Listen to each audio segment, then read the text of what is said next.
When Olamide got home, he nearly hit his head on the door as he somersaulted out of his room.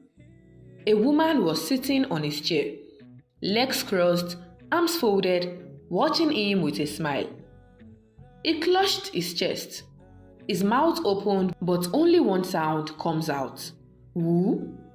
Then she spoke, and Olamide's soul nearly left his body. Bridge boy. Olamide froze. Eshu? Who else can achieve this much beauty while sitting in the kind of apartment you live in? Olamide groaned, pressing his palms to his face. Why are you a woman? Eshu stretched lazily, admiring her own flawless nails.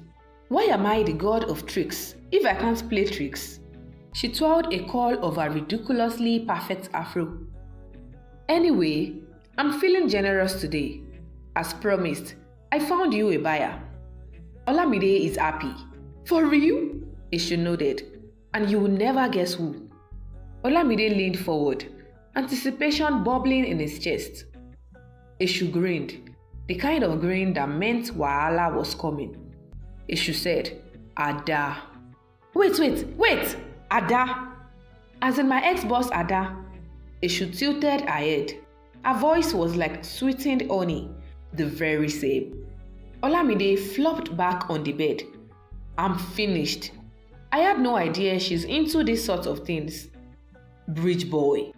You will never know what anyone is into unless they tell you. Eshu corrected, smirking. We have to meet her in 1 hour. Get up. You are about to be rich. Or else, you want to figure this out yourself? Soon. Olamide and Eshu walked into the buggiest restaurant he had ever seen. The air smelled like rich people and imported stress. Olamide followed Eshu to the table, trying to copy her movements as she lounged like she owned the place. And then, Ada walked in. Olamide felt like Lagos Heat slapped him twice. She was exactly as Olamide remembered. Poised, effortless, expensive perfume. The kind of woman who could ruin your life but you'd still say thank you. How much you would have loved to be a man. Ada smiled like she could read his thoughts. Olamide cleared his throat. Yeah, you look, good. Ada's brow lifted slightly higher, the corner of her lips twitching in mild amusement. I know, she responded. Eshu looks from Olamide to Ada and smiles. Well, I could watch this all day, but business. Olamide shot the god a look that could start a thunderstorm. Ada places her perfectly manicured hands on the table, her expression shifting to something more businesslike. I heard you are interested in this artifact. I am here to broker the deal for my client. Ada took one, rolling it between her fingers. They are real and valuable, she said. Ada dropped the cowrie and leaned in slightly towards Olamide. Olamide's breath was caught. He tried to stay in control of his feeling. Tell me, Olamide, how did you get this? She asked sweetly. Olamide had no idea of how to respond without sounding like a madman. So instead, he asked, why would you happen to need them?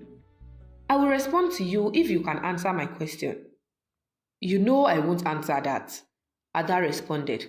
I just find it interesting that you, of all people, ended up with them.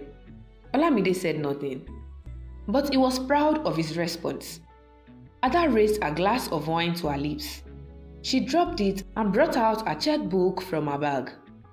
Eshu watches with sheer amusement, barely hiding a smirk. Your broker said each cowrie is 2.2 million. I would like to buy everything. Olamide's eyes widened in shock.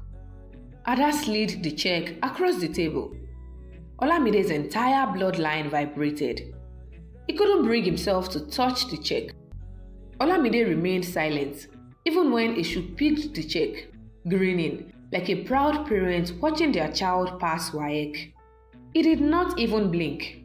Ada stood, adjusting her wristwatch. Good luck, Olamide. You will need it. Olamide responded, "Thank you." As Ada walked away, Eshu sipped a drink, looked amused. "Ha, bridge boy, you're a millionaire now." She passed the check to him. Olamide clutched the check like it was his firstborn child.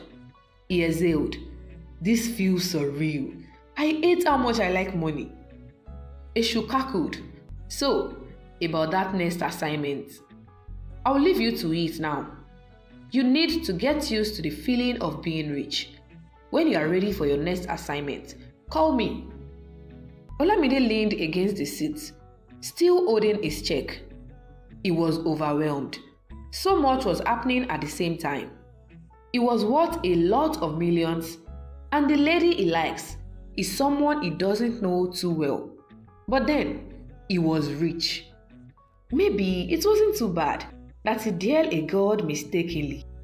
So, this is what being a millionaire feels like? He inhaled deeply, taking in the absurdity of it all. Maybe he should be grateful. Maybe he should be terrified. "Eshu, I know you can still hear me.